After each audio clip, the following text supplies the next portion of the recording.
What is going on? Happy Saturday, happy NFL draft, NHL playoffs, and of course, the NBA playoffs. We're here for a little special edition at RotoGrinders. I am your host, Eric Mindford, joined by my main man, Tim Buell, and we're going to break down 4 NBA games today, get you all set for some NBA playoffs, some fun contests, of course, out there, maybe some bets we'll toss out there, and the playoffs are heating up, and we have 4 wildly different games, Tim. We'll start with a quick synopsis. We have the epitome of the 1-2-3 Cancun game in Memphis and OKC. One team is trying to win the title, and the other team has lined up their off-season vacations, I think. Cavs Heat is a little bit more exciting than that, but maybe not so much more so. And then 2 of the most competitive and fun series of the first round. Both of them, however, are the 2 late games, and they do have some injury concerns. We're not 100% sure of some key rotational players, specifically for the Nuggets and for the Warriors. We're going to go game by game. We're going to get into all those players, our favorite plays and everything. But first, I just gotta ask, like, how have you been enjoying the playoffs? Have you been enjoying it as much as I have? Another great one last night with Lakers in Minnesota. Yeah, I do have to confess I could not stay up for the entire Minnesota LA game, but I have been watching a ton of NBA. I have been watching a ton of NHL. This is kind of a underrated part of the year, just because I think the DFS contests become smaller a little bit. But in terms of watchability, this is the best time of year for NBA. So I've been watching a ton. I've been playing a little bit of DFS, not every day NBA, but I've definitely been following the rotations and the news and watching a lot of stuff. Really taking advantage of my quad box on YouTube TV. Oh my gosh, yes, absolutely. Yeah. Especially, I know you're a hockey guy. I love hockey, but unfortunately, I really only get to watch the Blues. But luckily, the Blues are back in my life in the playoffs. Down 2-1, but a nice big 7-2 win the other night. So I'm feeling more optimistic. I'm a happier version of Eric today than I would be if it was down 3-0 with my Blues. But let's go ahead and start off with the first game. I don't mean to call this the least exciting game, but maybe from a watchability, it's possible that it is. We'll get to Memphis. We'll get to the Grizzlies, but there is a little bit of news. You mentioned before we started recording, Darius Garland is questionable to play in this game. That is, of course, a very big deal. I don't have a good read personally on Garland's health. I have a little bit better feeling about the guys we'll talk about later. But I also did want to throw a couple things in here. Notably, the Heat changed up their rotation last game, so there no more Alec Burks nonsense. Okay, it's 2025. Enough of the Alec Burks. This is not a change last game, but Kel'el Ware, rookie, starting big man, his role has kind of been thinned out. Played 19 minutes last game. In game 1, he had a 4% usage rate, so he played, he's out there, but he's getting some cardio in, right? Maybe getting a couple rebounds. So it's really, the core guys for Miami. And one of those new core guys here down the stretch has been Davion Mitchell. So let's talk super quickly about the Heat with the rotational changes, because they don't have any injury concerns. And how are you thinking about the Heat with, as you see on your screen, Bam looking to be pretty popular. Hero, is going to shoot a whole mess of shots today. Are they going to go in? I don't know. So what do you think about the Heat? Yeah, I mean, the Heat, I do agree with you. Like, from a watchability standpoint, this is not my favorite game, but from a DFS standpoint, which is why we're here, this is a super important game, because the Heat are popping all over optimals right now. And it makes sense, because guys like Tyler Hero at 7,600, that seems far too cheap. Okay. Bam Adebayo at 8,400 with that power forward center eligibility. Those 2 are going to be 2 of the highest projected owned players on this entire slate. So what you do with them, I think, is extremely important. Personally, I think in single entry, I want to get to one of them, but probably not both. But like you were talking about, Davion Mitchell is the real story here. I mean, his minutes have just skyrocketed, and they're really utilizing him like really heavily. And he played around 35 minutes averaging this series. And at 5,200, I think he is a real standout play in large field and smaller field type contests. So he's really like my first guy into my lineups, even over Hero, even over Bam. But I think the question is, how many of these Heat do we want to be playing in one lineup, right? I mean, this is not a good matchup. Yes, they're at home, but I mean, they're still playing against Cleveland, which is one of, if not the best, or pretty close to best defensive teams in all basketball. So it's like, I don't want to be, I think I want to do like a max 2 here and not get to that third Heat. I'm not sure. I mean, optimals are giving me three to four of these guys, but I guess I'm a little bit more bearish on them just because I kind of fear this matchup. And the Heat, they do have, outside of the Rockets, I guess they have the second lowest implied team total on the entire board here. And they're going to be highly owned. So I just feel like maybe taking a little bit more of a bearish approach here is the better way to go about it today. I'm totally with you. I think it makes a ton of sense why specifically we'll call it the big three. It feels weird to call Davion Mitchell Right. in any big three. But I think it's hard to envision a scenario on the 4-game slate, right? No John Morant, potentially, we assume Jimmy Butler is going to play. We'll get to Darius Garland in just a second, right? But potentially no MPJ. Certainly, there's no chance, in my opinion, MPJ is healthy. If you watched him play the other night, it was like his arm was just dangling there from the side. Russell Westbrook, we'll see. I mean, the Grizzlies are also popping. We know the Thunder are a boatload of points. Is it going to be in one guy? I don't know, right? Harden, Kawhi, Jokic. There's a lot of good plays actually today. Şengün, whatever. So I can't really envision a scenario unless the Heat just come out, like you said, against this pretty darn good defense and just like shoot the lights out, right? Score 130 points. That's totally unexpected. I find it hard to believe. Oh my God, the dogs are fired up here behind me.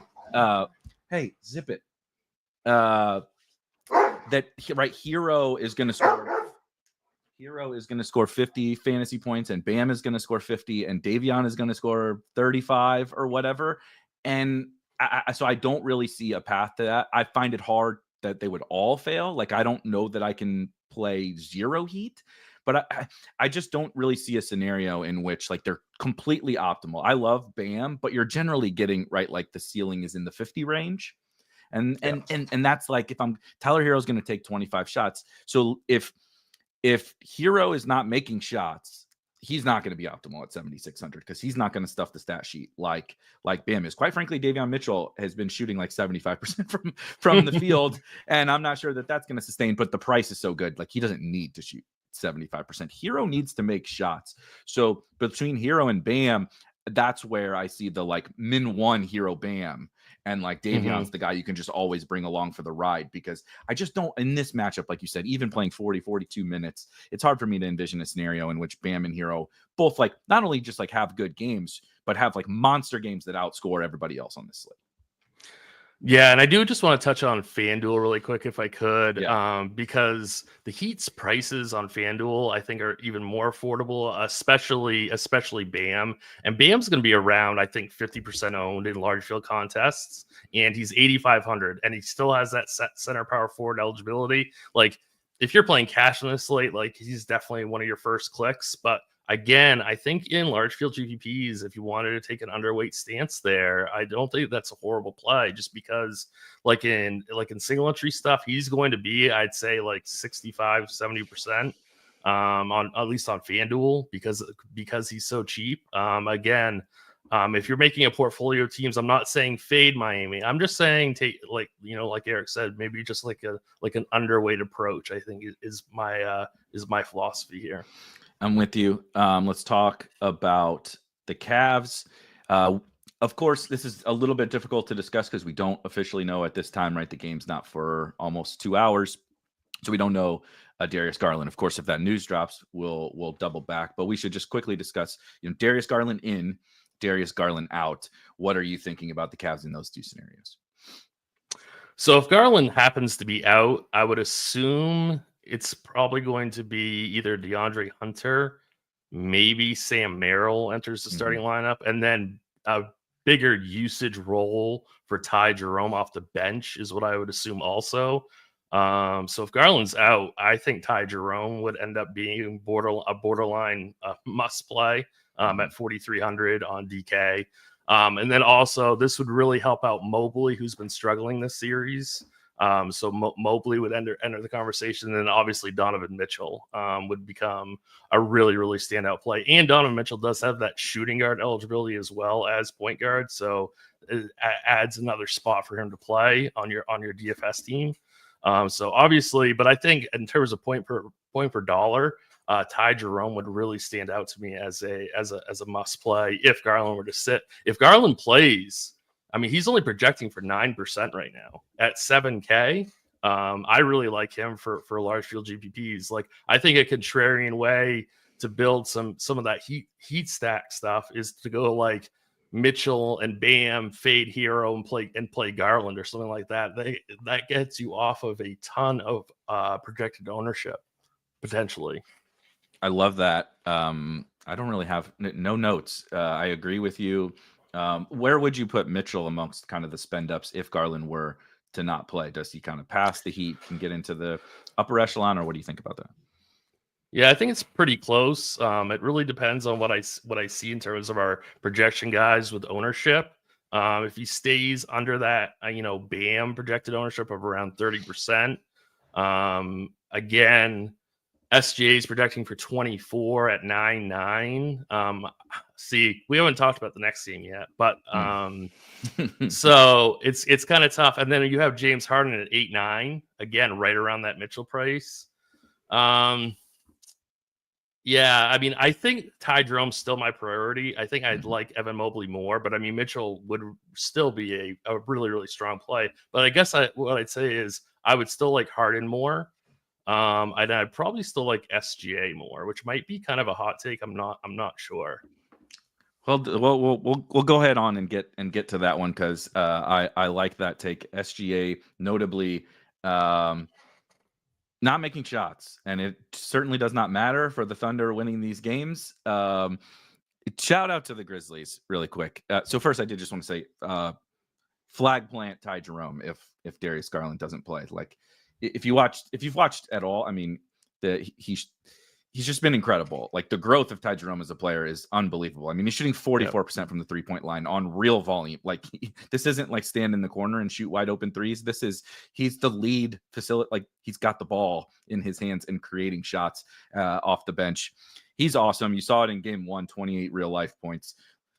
The floor is so high without Garland. I mean, he's like in play in tournaments if Garland plays. Like I'm not sure I'd get there because there's other strong value, but he's how QQ can Eric briefly touch on how many dogs? Two. I got 2 dogs and they're both absolutely nuts as you can hear. It sounded like a lot more, Eric.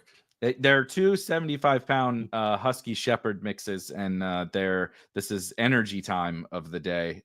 We've hit our second wind, so yeah, you may hear them a little bit more. I was telling Tim, there's a neighborhood, our neighborhood subdivision does like a annual yard sale where like all the houses do yard sales, and all these people start coming in. So the dogs think like, what is happening? Why are there so many people all around? And I see them and hear them and all that kind of stuff. So over under 4.5. That was a good guess. They are loud and big. They're big enough for 5 dogs. But love Ty Jerome, especially if Darius Garland doesn't play. Let's talk about the Grizzlies. No Ja Morant today. Notably, they're making some history. Memphis is in this series, not in a way that anyone wants to make history, with the second largest defeat in a playoff game, I believe, in game 1, more than 50 points, and then one of the biggest collapses the other night, up 29, I believe it was, and score 31 points in the second half. They did not score for like the final 5 minutes. I do just want to say I've bet their team total under in every game so far. I bet their team total under 108.5 last game. They finished at 108, and they had 108 like they scored 77 points in the first half. I was like, well, okay. You're like, I'm so dead. Yeah, we lost that one. And, somehow that bet wins. I did bet their team total under again today, by the way. But let's start on the Memphis side because obviously we're seeing a lot of guys pop here. But it's like really the market doesn't really know, I don't think, like specifically who to really hone in on without Ja, because like everybody's popping. Who are you looking to the most? On the Memphis side, it's Luke Kennard, but the problem is he's currently questionable. I'm assuming he plays, but he's 30 to 100. He'd be borderline a must play in all formats. Getting to a ton of him in Sims. So I absolutely love Luke Kennard. That is not a hot take. He'll be very, very popular. Jaren Jackson, another at 6,800. Absolutely love him. And Scottie Pippen. So those three are like the core three. And I really do like this team quite a bit. I know they have nothing to play for, quote unquote, but still, these are professional basketball players. They are going to play this game. Are they going to get blown out? Probably. But still, they're going to put up fantasy points, and they're pretty cheap. So I love JJJ, Kennard, and Pippen. I don't mind Santi Aldama off the bench at 4,800. Zach Edey at 5,300 is fine for GPPs. But I mean, again, it's going to be Pippen and Kennard and Jackson as like your core guys from this team. I'm going to be taking a way overweight approach on Luke Kennard. Probably match the field with guys like Pippen and probably get overweight on JJJ. Just because his usage is going to be tremendous with no Ja Morant on the court. And then I think the other side of this game is the tougher side with OKC. I really like SGA today. I actually bet his over in point props. Like, I know he's been shooting the ball absolutely horribly. But I mean, we have him in our RG projections. Like, we have him for over 33.5 points, and his line on DK is 31.5. Only a little bit of juice on the over at minus 120. So I took a shot on that in the prop market. And I do like him for DFS also. Like, he's still putting up, in 2 out of these 3 games, 50 fantasy points and shooting the ball atrociously. So, like, if he shoots well, he's going for 65, 70 easily. And I mean, we have him projected for 24% right now. If I was building out, I mean, I'm going to play him, I think, in all 3 max teams that I have. But I mean, if I was making 150, I would try to get to say maybe 40 or 50%. That's what I would personally do. If you don't like that, don't forget about Jalen Williams. I really do like his price tag a ton. 7,700. He went for 47 fantasy points, 41 and 42 in the 3 games of the series. So easily exceeding value. So I think he continues to do that. So if you don't like SGA, go with Jalen Williams. Outside of those 2, I wouldn't mind taking some shots on Kayson Wallace and Alex Caruso, especially if you think this game has like the potential to blow out, which it obviously does due to that massive spread. So I think getting to like a little bit of Kayson Wallace is not horrible. I could not agree more. I think there's a bunch of ways you can play the Thunder. I think the Thunder are probably the team, but just collectively, that it's like hard to imagine there's not guys popping here, right? Envision whatever scenario you want to envision for this game. The Grizzlies do lay down, right? And it's another one of these 30, 40-point wins for the Thunder. Well, like you said, they have some really cheap guys who are then going to get extended minutes. And then clearly the Thunder are scoring a lot of points in that scenario, right? To win by a bunch. I think Alex Caruso has been awesome. I'm a little concerned that there's just if they're up by 4, he's going to ride the bench too in the 4th quarter. Yeah. If they're up by a bunch, but in 23 minutes last game, he scores 31.5 DK points. He's just a menace, man. And they're unleashing him a little bit more here in the playoffs. 32 DK points in the game 2. Did not play as much in game 1 because again they won by 51, so he got to ride the pine for a lot of the second half. SGA to me is it's just does he I love a play when it's he's a stone cold smash if he just makes some shots. Right. It's those are the easiest things. All I need is and you don't have to shoot 75%, but he's shooting 30% in this series. He's the MVP probably, and he's not this bad, and the Grizzlies defense is not that good. So it's really just him making shots and at a totally reasonable ownership number. I really love SGA today, and I think several of these Thunder guys are in play. It's just kind of, if you want to play it competitive, right? Play Pippen, JJJ, SGA, and pick another guy you want. You want to play Chet, right? And Chet's going to make shots too. And the game shoots out. The Grizzlies hang around. Like, there's just ways I think you can do this. That the one team that we're like, we know is going to score like 120 something. There's only one of them on this whole slate, and they're not that popular. So I'm pretty in to the Thunder. Anything else on? Yeah, in our first few optimals, there are nobody from OKC in those optimals. So I don't think they're going to get super steamed in terms of ownership.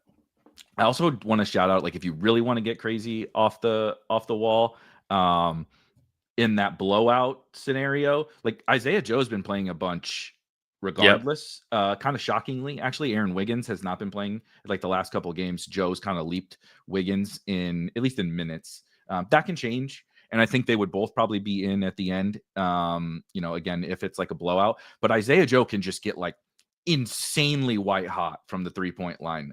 We saw, now this was the Utah Jazz.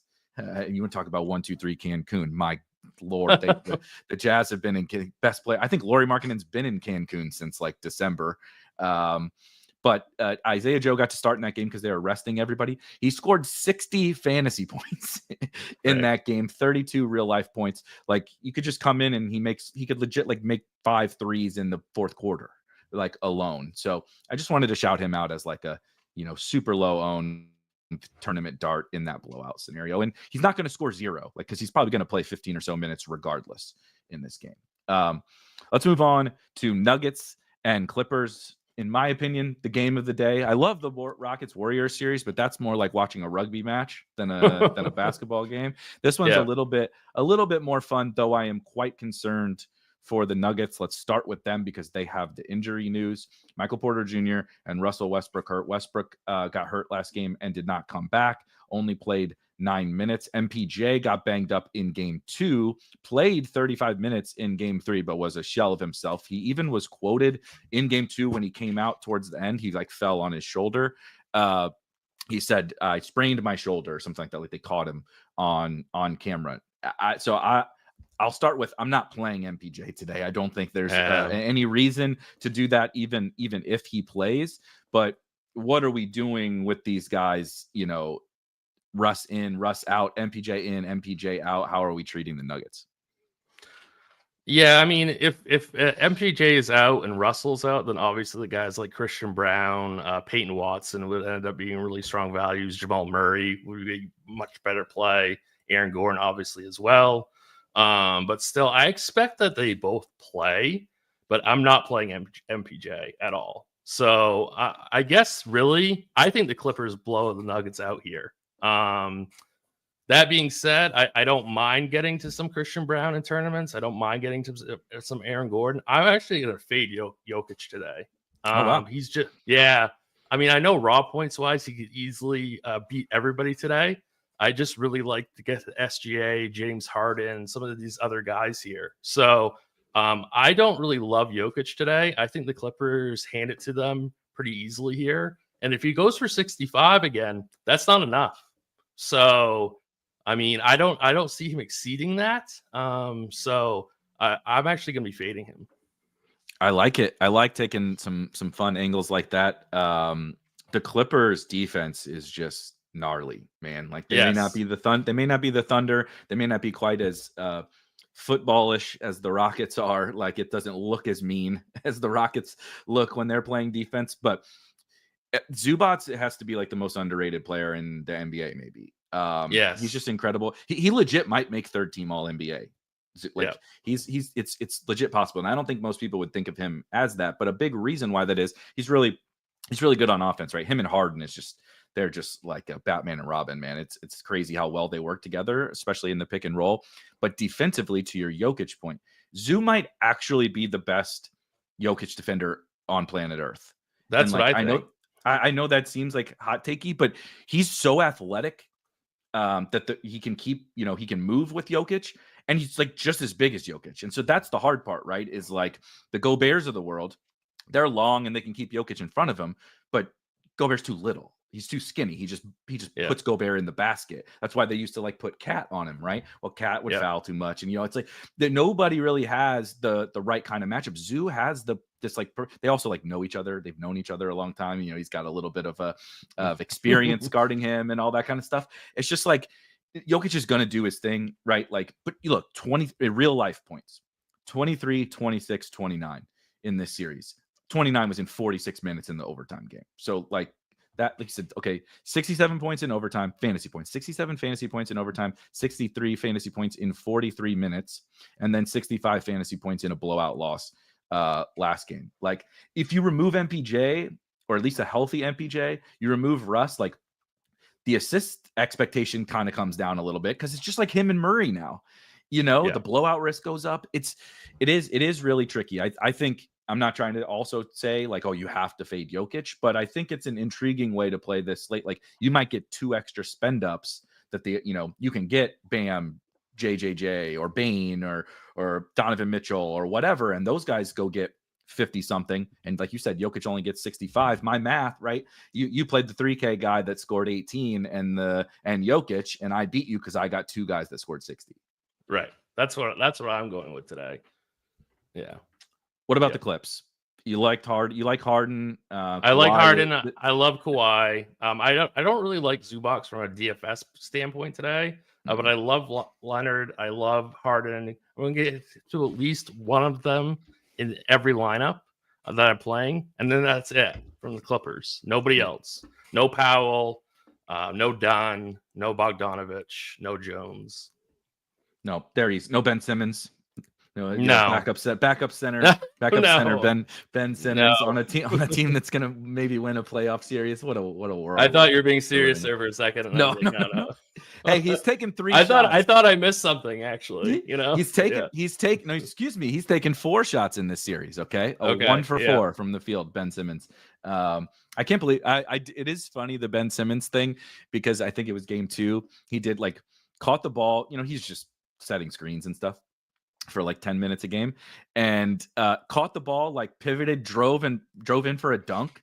And I was like, don't you remember that you're scared to shoot free throws? I was like, what just happened? I can't believe he took a shot. But I think that epitomizes all the role guys. They're just there to fill in the gaps, play defense. It's the Harden, Kawhi, and Zoo show. And like you said, I don't think you can play Zoo. Not at 7,900. I don't think you can play Zoo. I don't think so. I don't love him. And he's going to be somewhat owned, I think, too. You're right. Right. He's so projectable. We know what he is like per minute. He does the same thing every game. Right. It's just pretty straightforward.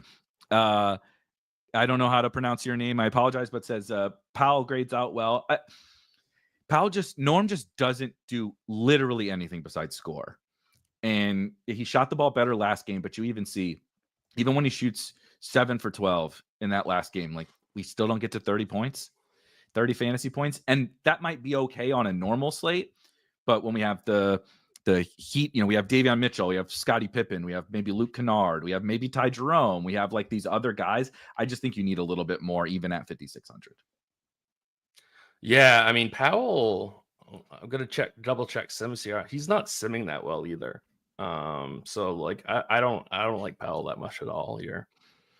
And he can always score, but yeah, I mean I'm only getting to 4.67% of Powell and Sims. So. I think that makes sense. Yeah. About 5% of the time he comes out and shoots 80% and actually has the big game, and the rest of the time you get your 24 fantasy points or whatever that Norm gives you. Yeah. All right, Houston and Golden State. Like I have alluded to multiple times here, the Saturday night football game on the slate. I don't know if anybody's been watching this one. It's like watching a car wreck. You're like, oh, this is terrible, and I shouldn't be watching. But you can't. You're driving down, and somebody got in a wreck, and you keep looking back to. That's how I feel watching this, and it's been so enjoyable. Obviously, Golden State took game 1 with one of the most pathetic offensive performances I've ever seen in a basketball game, nonetheless an NBA playoff game from the Rockets. Jalen Green and Fred VanVleet in game 1 were just atrocious shooting the basketball. Bounced back in game 2, big Jalen Green game. Rockets looked much better. They need him to make shots. But of course, probably the most notable thing here is Jimmy Butler is questionable. You mentioned before we got started, or at the beginning when we got started, that you expect, I believe, Jimmy Butler to play. Do you just want to talk about that a little bit, kind of the Jimmy situation and the Warriors overall? Yeah, I think Kerr said that he was optimistic that Butler would play. So I'm assuming he's playing, and he is way too cheap here. So he's going to be pretty popular at 8,200. I don't mind him. I'd probably match the field, maybe put him in 1 out of 3 in a 3 max here. I don't love him, but I don't really hate him either. He's so kind of like 50-50 in my opinion. He's going to be very, very steady floor. I just question his ceiling here, especially in this matchup. So not something I want to get carried away with, but I don't hate him. I don't hate him. But I hate this game though in general. The macro here is horrible. I mean, the talk from game, rightfully so, right? All the talk from game 1 is, oh my God, the Rockets offense is an abomination. And it was. Yeah. They only scored 85 points. They got like 22 offensive rebounds and scored 85. That's hard. That's really hard to only score 85 points with that many offensive rebounds. But the crazy thing was, the Warriors only scored 95. It's not like the Warriors, and half a bunch of those points, if you recall, that was not easy. These were not like late getting free layups. These are Steph Curry hitting contested fadeaway threes and 35 footers with 1 second left on the shot clock. Like, it was kind of just Steph and Jimmy being Steph and Jimmy in that game, and nobody could stop them. Do I want to bet on Jimmy Butler off of that pelvic contusion being that again, right? 5 steals, shooting 70% from the floor against the Rockets in Houston?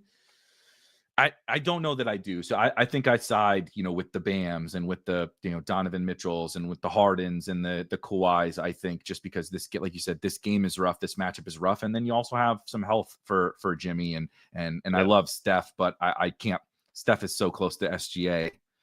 He's so close to SGA. He's so close to SGA. He's so close to Harden as well. He's close to Donovan Mitchell. And I put him at the bottom of all those guys. So Steph Curry at 9K, I'm out on. Yeah, I can't get behind it.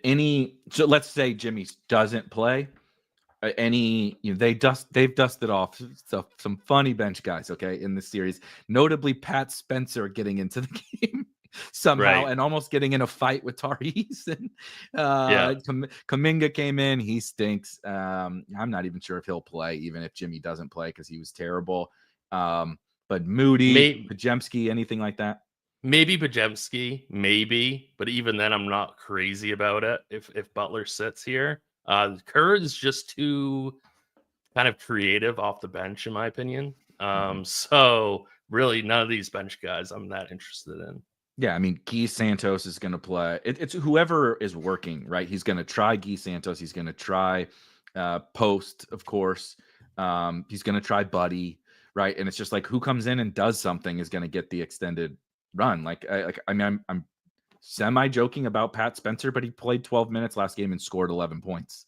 So why did he play those 12 minutes? Is because they were like not terrible with him out there. So again, you have to compare it to the other guys on the slate, right? There's, like you said, we might have 3,100 Luke Kennard with no playing like most of the game without John Morant. We could have Ty Jerome. We could have whatever, Christian Brown. We do have Scottie Pippen.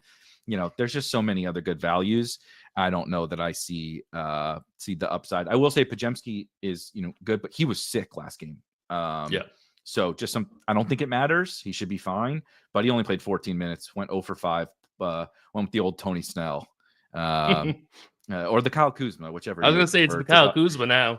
Now it's the Kyle Kuzma. Shout out to Tony Snell. He doesn't have that award anymore because Kyle Kuzma stole it. Any overarching thoughts, just as we walk through all of these games? Anything that kind of stood out to you that we didn't hit on, or just tournament strategy? No, just a couple props that I have. SGA over 31.5 points. And I also hit Alperen Sengun under 4.5 assists for this game. But really, I think fading this last game is not horrible. And just load it. And I really want to get a ton of exposure to this Oklahoma City side. And I know Memphis is going to be popular, but I think this OKC side is going to be underowned.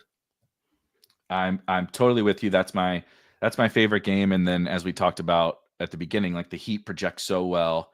And I think some of those Cavs guys are in play, whether it's, with or without Garland. There's some so it's like I got to draw a line somewhere. I can't do everything. And there's one game that's going to score like 180 points, and there's these other games that are going to score a whole boatload of points. So I'll toss a couple more props out there to add to the list, because we kind of hit on some of these guys.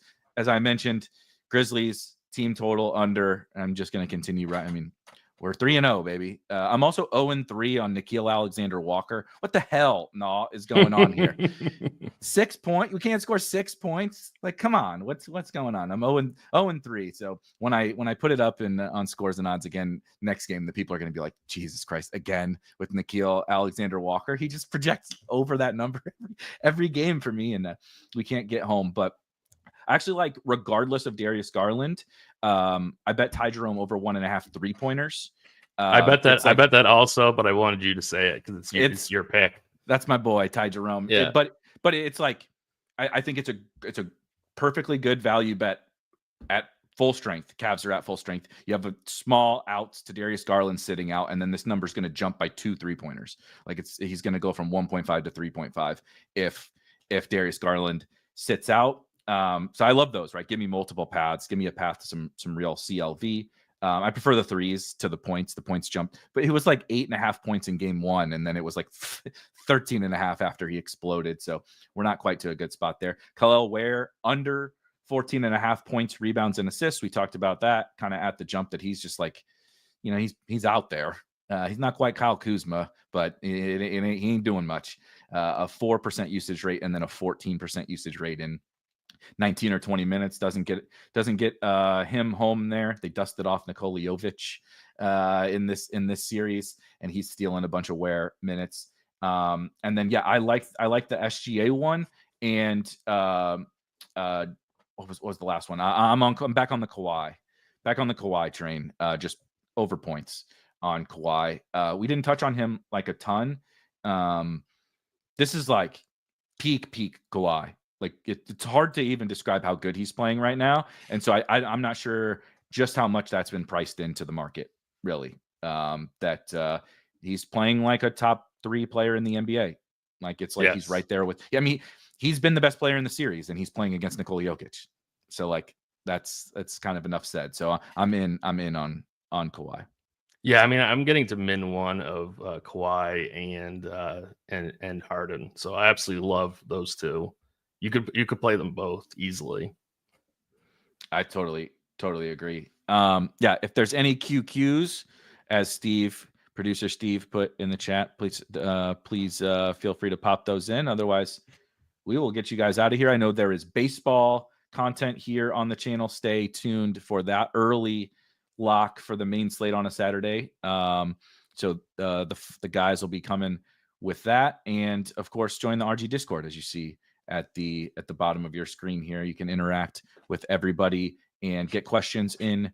You're higher in the priority chain in the Discord if you post them there. But looks like no questions. Shout out to you, Marie, as well. Thank you guys for joining us. And yes, 20 minutes MLB show. We got you covered for all of the sports here today. And maybe Tim and I will see you again soon for another NBA playoff show. We are out of here. Peace.